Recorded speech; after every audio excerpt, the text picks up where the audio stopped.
아이들하고 함께 있으면 정신이 쏙 빠집니다. 우리 아이들 너무나 이쁘죠.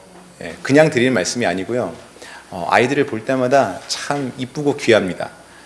우리가 크리스마스나 부활절이나 이럴 때 아이들 앞에 나와서 우리 특별 찬양을 해주고 하는데, 사실 오늘 어린이 주일이라서 특별히 주일학교에 부탁을 할까 하다가 일부러 안 했어요. 쟤들도 한번 쉬어야죠. 아이들이 늘 앞에 나와서 찬양을 하고 또 밖에서 이렇게 뛰어다니는 모습만 봐도 너무 아이들 참 예쁘고 귀합니다. 어제 같은 날도 엄마가 하루 종일 교회에서 봉사하는데 아침 새벽부터 와가지고요, 새벽 예배부터 와고 밤에까지 그냥 교회에서 계속 뛰어다니는 아이들이 있었어요. 너무 감사하고 좋습니다. 그 아이들이 교회에서 뛰어놀 수 있다는 게 더 좋은 환경을 주면 좋겠지만 그렇지 못한데도 아이들이 그렇게 좋아하고 하는 게 너무 감사하고 고맙고 너무 귀합니다. 정말 제 진심이 그렇습니다. 제 아이들도 아닌데 너무 예뻐요. 그리고 그 아이들 볼 때마다 정말 얘네들 잘 키워야겠다라는 생각이 듭니다. 제 아이들도 아닌데 정말 잘 키우고 정말 이 교회와 세상과 나라를 위해서 귀한 일꾼들이 되도록 해야겠다라는 생각이 듭니다. 오늘 어린이 주일입니다, 여러분. 물론 말 그대로 어린이 주일이지만 어린이들 포함해서 우리의 자녀들, 하나님께서 주신 복 중에 가장 큰 복일 텐데요, 우리 자녀들을 향하는 우리의 마음과 우리의 눈을 다시 한번 우리가 점검해보고 생각해보는 그러한 하루로 삼았으면 합니다. 아까 제 사진은 제 친구가, 제 유치원 동창이 보내준 사진이었습니다. 슈퍼주니어의 신동하고 똑같다고 그래서. 근데 아까 우리 아이들은 신동을 모르기 때문에 제가 얘기를 안 했죠. 그 어렸을 때 친구가 아직까지도 연락이 됩니다. 그걸 보면요, 그 어렸을 때 가르침이 평생을 가는 것은 더 당연한 결과입니다.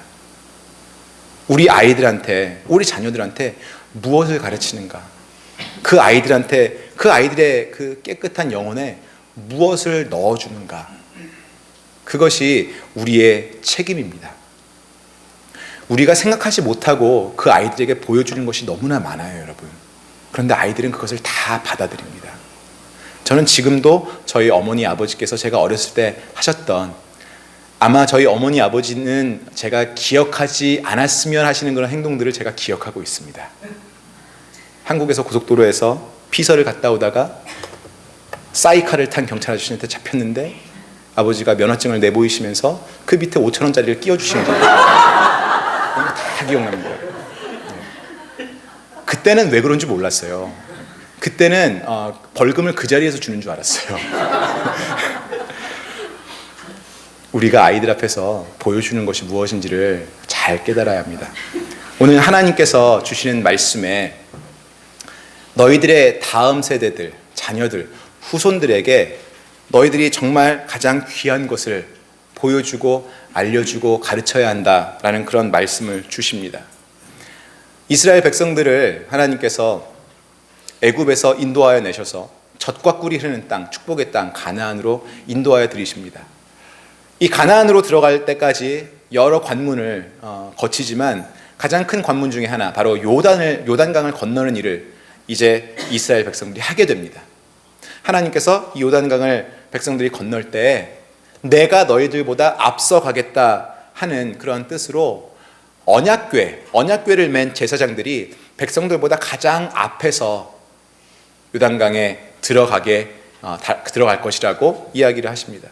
이제 언약궤를 맨 제사장들의 발이 강물에 먼저 담구어지고, 그랬을 때 그 물살이 세찬 그 강물이 멈추는 그러한 역사가 일어납니다. 이 시기는 중동 지방에서 이 시기는 가장 수량이 많고 물이 빠르게 흐르는 그런 때였다고 합니다. 어떤 때는 그 둑을 넘어서 넘쳐 흐르기까지도 하는 그런 일이 있었다고 합니다. 그러한 세찬 물, 그러한 물살을 하나님께서 먼저 들어가셔서 그걸 막아주시고 그 물이 끊기게 하셨다는 겁니다. 그래서 그 강바닥이 드러날 때 마른 땅에 온전히 그 강바닥이 드러날 때 아무런 걱정 없이 이스라엘 백성들이 그 요단을 건너왔다는 이야기입니다. 그리고 하나님께서 여호수아에게 명령을 하십니다. 너희들 12지파인데 12지파에 한 사람씩 12명 각 지파의 대표를 뽑고 그들이 가서 제사장들이 있는 그곳에서 돌을 가져다가 이제 너희들 오늘 밤에 유숙할 그곳으로, 너희들이 오늘 머무를 그곳으로 가서 기념비를 세워라. 12개의 돌로 기념비를 세워라. 이렇게 말씀을 하십니다. 그 이유가, 그렇게 해야 되는 이유가 무엇이냐 하면 6절에 만약에 훗날 너희들의 자손들이 물으면 이 돌들은 왜 여기 있습니까? 이 돌은 무슨 의미로 여기 있습니까? 라고 물으면 7절에 하나님 말씀하시기를 그들에게 이르기를 요단 물이 여호와의 언약궤 앞에서 끊어졌나니 곧 언약궤가 요단을 건널 때 요단 물이 끊어졌으므로 이 돌들이 이스라엘 자손에게 영원히 기념이 되리라 하라 하니라. 다시 말하면 이스라엘 자손들이 이 돌은 왜 여기 있습니까? 이 돌들은 왜 여기 있습니까? 라고 물으면 이게 왜 있냐면 하나님의 일을 하신 것을 기념하기 위함인데 하나님께서 어떠한 일을 하셨냐 하면 우리들을 너무나 사랑하셔서 우리가 가나안 땅에 들어가려고 요단강을 건널 때 하나님께서 직접 우리보다 먼저 그 요단강에 들어가셔서 우리를 위해서 친히 그 물을 다 막아주셨어. 우리를 위해서 일하시고 우리를 보호하시고 우리를 그렇게 많이 사랑하시는 하나님이야 라는 것을 후손들에게 알리라는 겁니다. 우리가 교회를 통하여서 많은 일을 하는데요, 그 중에 가장 중요한 일 중에 하나가 선교입니다. 선교. 그런데 우리가 선교를 생각할 때 꼭 잊어버리지 말아야 할 것은 선교는 크게 두 가지의 방향이 있다는 겁니다. 하나는 타 문화권에 하는 선교, 우리가 도미니카를 가는 것처럼 타 문화권에 하는 선교, 그리고 또 한 가지는 타 세대에 하는 선교입니다. 차세대이겠죠. intercultural 미션이 있고요, intergenerational 미션이 있습니다. 성경에는 이 두 가지가 함께 나옵니다. 다른 문화권에만 하는 그 선교를 우리가 생각하기 쉽지만 사실은 하나님께서는 후손들에게 하나님께서 무슨 일을 하셨는지, 어떠한 하나님이신지, 얼마나 크시고 얼마나 많이 사랑하시는 하나님이신지를 알려주라고, 가르치라고 수도 없이 이야기하십니다. 오늘 본문에서 보면요, 우리가 읽지 않았지만 9절에 보면은 또 다른 12개를 또 주워오라고 하십니다. 그러니까 도합 24개의 돌을 준비하라고 하세요. 첫 번째 12개는 아까 말씀드렸듯이 6절에 나와 있지만 너희들이 유숙할 곳으로 가져가라 라고 말씀하시고, 두 번째 12개는 그 언약궤가 서 있던 그곳에다가 세우고 기념해라 이렇게 말씀하십니다. 그런데 여러분, 우리가 구약을 보면, 구약의 이스라엘의 역사를 보면 알지만 정말 그들이 시간이 흐르고 그 다음 세대들이 자라나서 이 12개의 돌은 무슨 의미입니까? 하나님이 우리를 그만큼 사랑하시고 우리를 위해서 그렇게 위대한 일, 엄청난 일을 하셨어. 이것이 계속 대대로 내려갈 만큼의 그러한 삶을 살았습니까? 이스라엘 민족들이 그렇게 살지 않았죠. 그 돌들 아마 어디 갔는지 찾지도 못했을 것입니다. 그 돌이 그만큼 중요하지 않았다는 겁니다.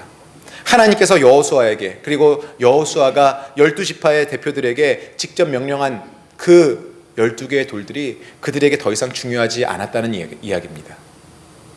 시간이 지나면서 그 젖과 꿀이 흐르는 땅 들어가서 세틀다운 되고 정착이 되고 좋다, 편하다, 그렇게 살면서 먹고 사는 일이 급해지다 보니까 그 일이 급한 것뿐만 아니라 중요한 일이 되어버린 것이고, 먹고 사는 일이 중요해지다 보니까 그 12개의 돌 더 이상 중요하지 않았던 것입니다.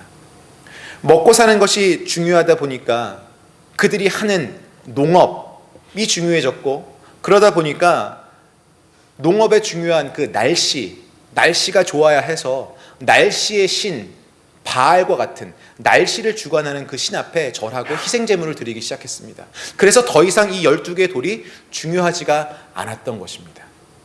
또 자신들이 살 때 이 먹고 사는 일이 급하고 중요하다 보니까 자신들의 자녀들, 후손들에게도 중요한 것은 먹고 사는 거야, 잘 사는 거야, 대접받고 사는 거야 라는 것을 가르치게 되고, 그렇다 보니까 이 12개의 돌이 더 이상 중요하지 않았을 것입니다. 여러분, 12개의 돌은 하나님께서 명령하셨을 때 그것들을, 그 12개의 돌들을 증거 삼으라는 말씀이셨습니다. 증거, 나에 대한 증거다라고 말씀하신 거죠. 나, 하나님이라는 존재가 너희들을 사랑하고 너희들을 위해서 이만큼 일하고 있다는 것을 잊지 말고 가르쳐라. 나에 대한 증거로 삼아라 라고 하신 것입니다. 그런데 이 증거를 이스라엘 백성들이 잊어버리고 더 이상 중요하지 않게 생각하고, 이러한 시간들이 계속 흐르면서 하나님은 직접, 하나님 스스로 우리에게 증거가 되시기 위하여서 예수 그리스도의 몸으로, 사람의 몸을 입고 이 땅에 내려오신 겁니다. 우리 인류 역사상 그만큼 확실한 증거는 없습니다, 여러분.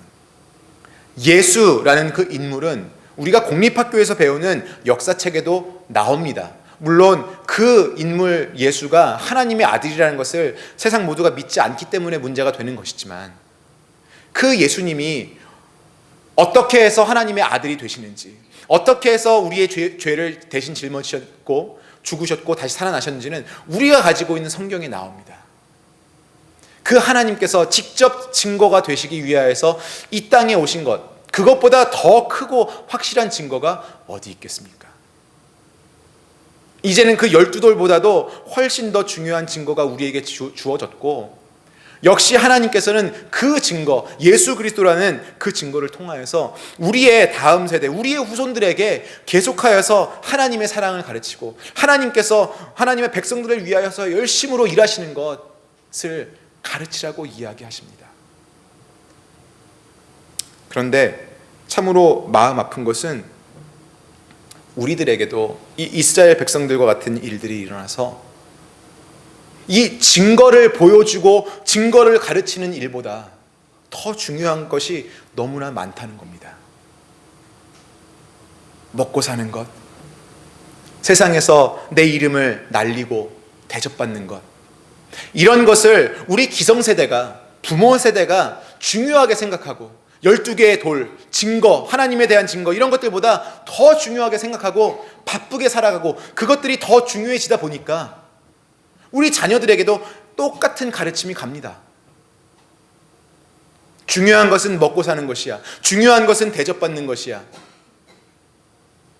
그것이 우리에게 중요함이 되고 우리 자녀들에게 중요함이 되면서 우리에게 직접 보여주신 그 증거는 계속해서 사라져가는 겁니다. 이스라엘 민족에게 그 12개의 돌이 사라졌듯이 우리들의 마음속에서 그 예수 그리스도라는 증거가 점점 지워지는 겁니다. 그리고 그 자리에 더 중요한 것들이 자리를 하게 됩니다. 오늘 말씀에서 우리가 생각해 보아야 할 것은, 오늘 밤 너희가 유숙할 그곳에 두게 하라. 3절에 보면 그 12개의 돌을 가지고 오늘 밤 너희가 유숙할 그곳에 두게 하라. 요단강을 건넌 다음에 이들이 이제 한 곳에서 캠프를 차리고 거기서 밤을 지내야 하는데, 그곳까지 그 돌을 가져가라고 하셨어요. 어깨에 매야 될 만한 그런 무게의 큰, 또 무거운 돌입니다. 그것을 거기에 놔두는 것이 아니고 너희가 오늘 밤 유숙할 그곳에, 머물 그곳에 가지고 가라고 말씀하셨어요.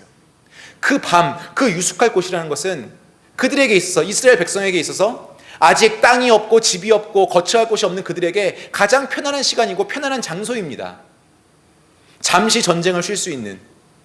그런데 그곳에 하나님께서 지정하신 그 증거를, 12개의 돌이라는 증거를 가져가라고 그러셨어요. 우리가 편안할 때, 편안한 그 시간에, 편안한 그 장소에서 우리가 항상 경계해야 할 것이 무엇입니까, 여러분? 바로 그때가, 편안하다고 느끼는 그때와 그 장소가 우리의 마음이 하나님의 증거를 필요하지 않게끔 생각하는 그 장소가 된다는 겁니다. 하나님을 잊어버리기에 너무나 쉬운 곳이 우리가 편안한 장소고 가장 편안한 시간이라고 여기는 그때 그곳입니다. 우리 다 경험하지 않습니까, 여러분? 나에게 아픔이 있고 기도 제목이 있고 나에게 정말 급한 일이 생겼을 때 그때 내가 비로소 하나님을 붙잡게 되지, 나 스스로 생각할 때 평안하다, 괜찮다, 급한 일 없다 라고 생각할 때 우리의 죄성으로 말미암아서 우리는 하나님께 그렇게 내달리지 않는 우리의 영성의 게으름을 느낄 때가 많습니다. 하나님은 그러한 우리 죄인들의 습성을 아셨기 때문에 너희들이 유숙할 곳, 가장 평안하다고 생각하는 그 곳까지 이 증거들을 가지고 가라라고 말씀하신 겁니다. 하나님께서는 이제 그들에게 증거를 통하여 보여주실 때 그 물에는 내가 먼저 발을 담근 것 너희 후손들에게 가르쳐라. 거센 물살이 넘치는 그 요단강에 너희가 먼저 들어간 게 아니고 내가 먼저 들어간 것을 자녀들에게 가르쳐라, 이렇게 이야기합니다. 하나님께서 그 언약궤로 상징되는 하나님의 임재가 요단강의 그 거센 물살을 끊었다는 것, 막았다는 것, 그 의미는요, 그들의 생명을 보존하셨다는 겁니다. 그 물이 그대로 흘렀으면, 그 거센 물결이 그들을 덮쳤으면 그들은 거기서 다 죽는 겁니다. 더 이상의 생명이 없고 요단강 건너편에 가나안이라는 땅이 그들에게 없는 것입니다. 그들의 생명은 거기서 끝나는 것이죠. 그런데 그들의 생명을 위협하는 그 거센 물살을 하나님 스스로 막아주셨다는 겁니다. 즉 그들의 생명을 지켜주신 분이 하나님 당신이라는 것을 그 증거 12개의 돌을 통하여서 가르쳐야 했습니다. 우리의 생명을 보호해 주시고 보존해 주실 분은 하나님밖에 안 계십니다, 여러분. 우리의 생명은 하나님의 손에만 달려 있는 것입니다.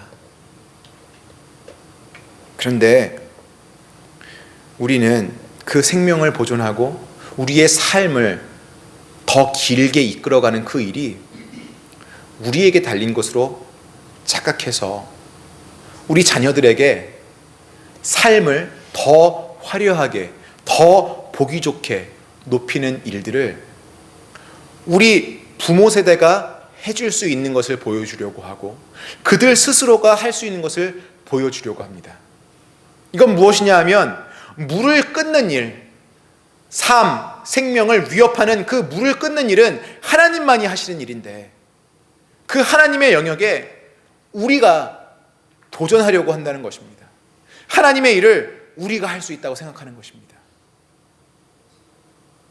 아이들에게 우리가 많은 것을 가르쳐 주려고 하고 보여주려고 하면서 그들의 인생에 대한 해답을 주려고 할 때가 있습니다. 잘 먹고 잘 살아야 한다고, 이렇게 하는 방법이 성공하는 것이고 이렇게 하는 것이 잘 사는 거라고 하여서 그들에게 해답을 줍니다. 박세리 선수가 골프를 잘 칠 때는 모든 부모님이 아이들에게 골프를 시킵니다.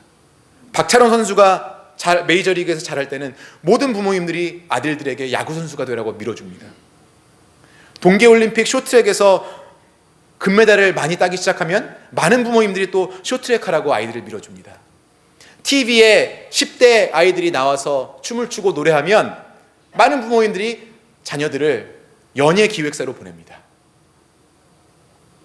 왜요?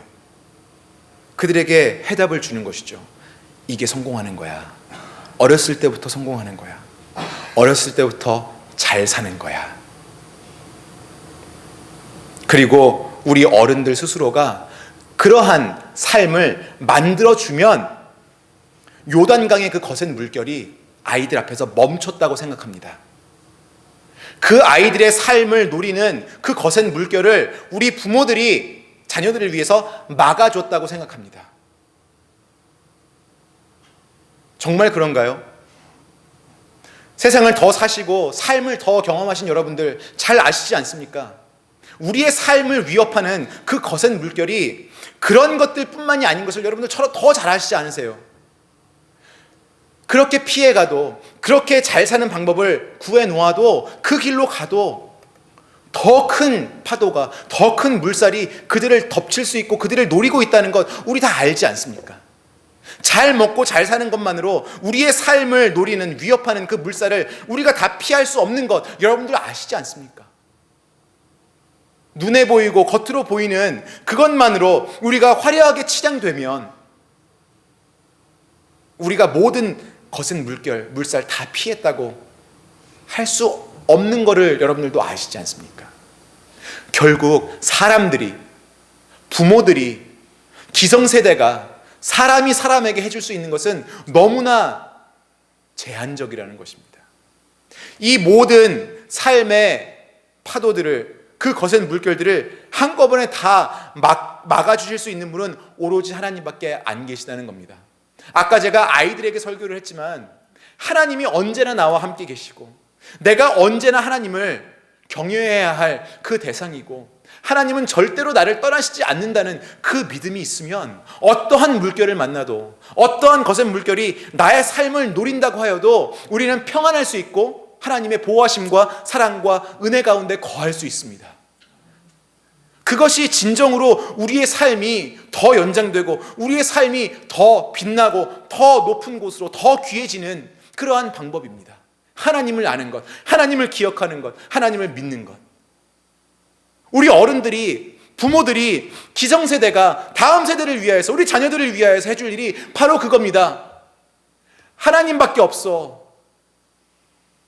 그리고 그 하나님을 우리 아이들이, 자녀들이 기억하게 하기 위하여서 증거를 제시해 줘야 됩니다. 우리가 예수님으로 인하여서 새 삶을 살게 된 그 증거를 우리 자녀들에게 보여줘야 돼요.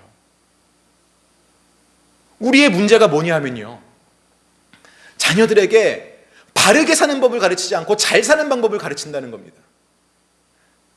잘 살면 우리의 삶이 그 거센 물결에서 다 보호될 수 있는 것으로 착각한다는 겁니다.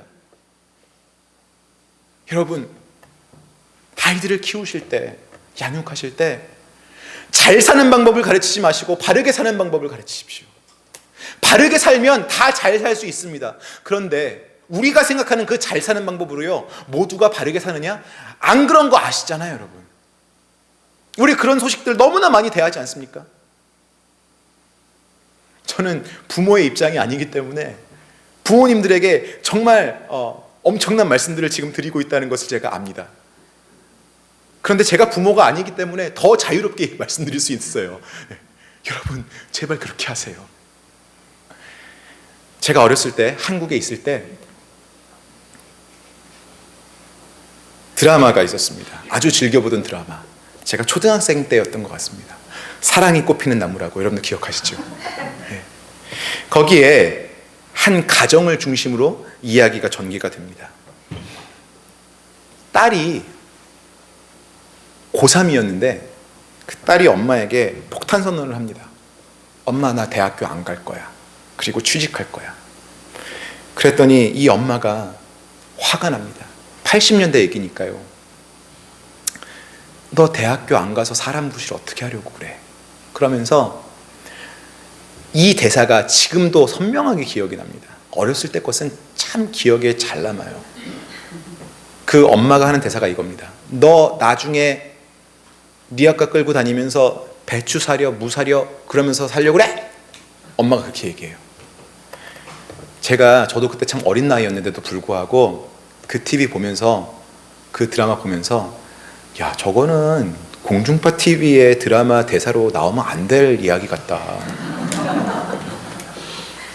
배추 팔고 무 파는 분들이 저거 보시면 얼마나 기분이 안 좋을까. 여러분, 그게 우리의 고정관념을 아주 잘 보여주는 겁니다. 배추 팔고 무 팔면 어때요, 여러분? 여러분, 배추 안 드시고 무 안 드십니까?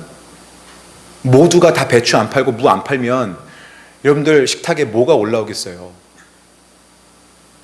우리 배추 팔고 무 팔아도 괜찮습니다. 그 삶이 하나님으로 인해서 그 거센 물살이 막아지는 인생이라면 배추를 팔아도 물을 팔아도 괜찮습니다, 여러분. 내가 무엇을 하느냐, 무엇을 파느냐, 이것이 우리 인생을 결정하는 게 아니지 않습니까? 내가 얼마나 가졌느냐, 얼마나 남들 앞에서 자신 있게 나 자신을 내세울 수 있느냐, 이것이 우리의 삶을 결정하는 게 아닌 거 여러분들 잘 아시지 않습니까? 배추를 팔 때 배추가, 무를 팔 때 무가 12개의 돌이 됩니까? 그것이 우리 하나님에 대한 증거가 됩니까, 여러분? 절대 그렇지 않아요. 우리가 가지고 있는 것이, 우리가 살고 있는 집이, 우리가 가지고 있는 재산이 하나님께서 명령하신 그 12개의 돌 같은 증거가 될 수 있냐고요? 아니에요. 한국에 가면요, 웬만큼 큰 교회가 아니면 교육부가 점점 수가 줄어듭니다. 초등부보다 중등부가 수가 적고요, 중등부보다 고등부가 수가 적어요. 주일날 교회는 안 가도 학원은 꼭 보냅니다. 얼마나 마음이 아픈지 모르겠어요. 제가 한국에 있을 때 영어 주일학교라는 것을 가르쳤다고 말씀을 드렸죠. 영어 주일학교 담당 목사였거든요. 교회에서, 그래도 미국에서 목사가 왔는데 우리 교회도 영어 주일학교를 한번 해야 된다 해갖고 그 교회에서 만드셨어요. 초등학교 4, 5, 6학년 아이들. 제가 학교 끝나고 아이들 만나려고 학교 앞으로 가는데요, 가서 아이들 만나는데 딱 30분만 만날 수 있습니다. 아이들 학원 가야 돼서.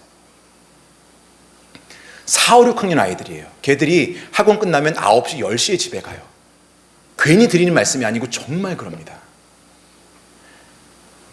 우리가 아이들에게 그러한 상황에서 주고 있는 증거가 과연 무엇이겠습니까, 여러분?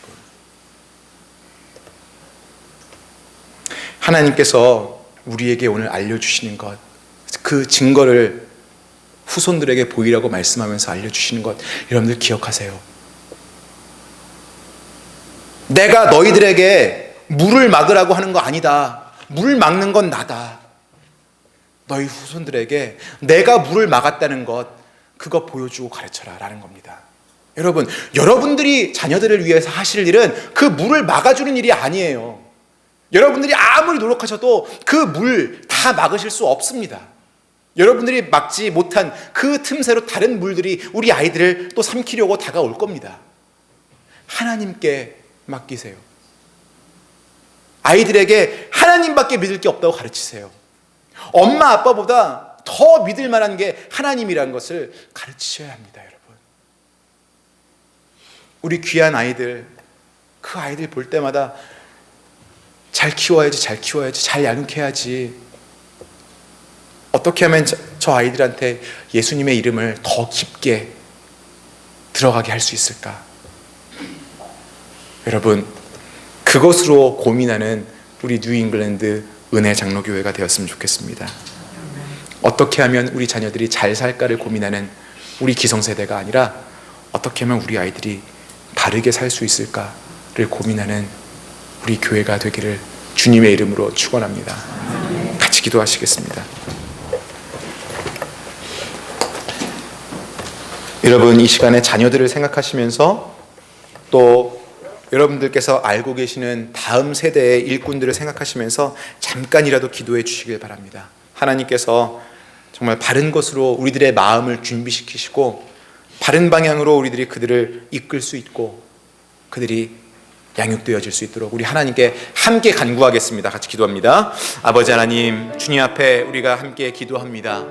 아버지, 우리들의 부족한 마음이 세상으로 자꾸만 눈을 돌리게 하고 아버지, 주님의 은혜를 잊게 만듭니다. 아버지 하나님, 우리가 다시 한번 이 세상의 가장 중요한 것을 회복하게 하시고 나뿐만 아니라 우리의 자녀들이 이 삶의 물살을 막아주시는 하나님 앞으로 겸손히 나아갈 수 있게 도와주시옵소서. 우리 삶에 하나님 사랑의 증거가 되신 우리 예수 그리스도를 절대로 잊지 않고 따라가게 우리 가정들을 주님께서 붙잡아 주시옵소서. 함께하여 주시옵소서. 하나님, 주님 앞에 우리가 함께 기도합니다.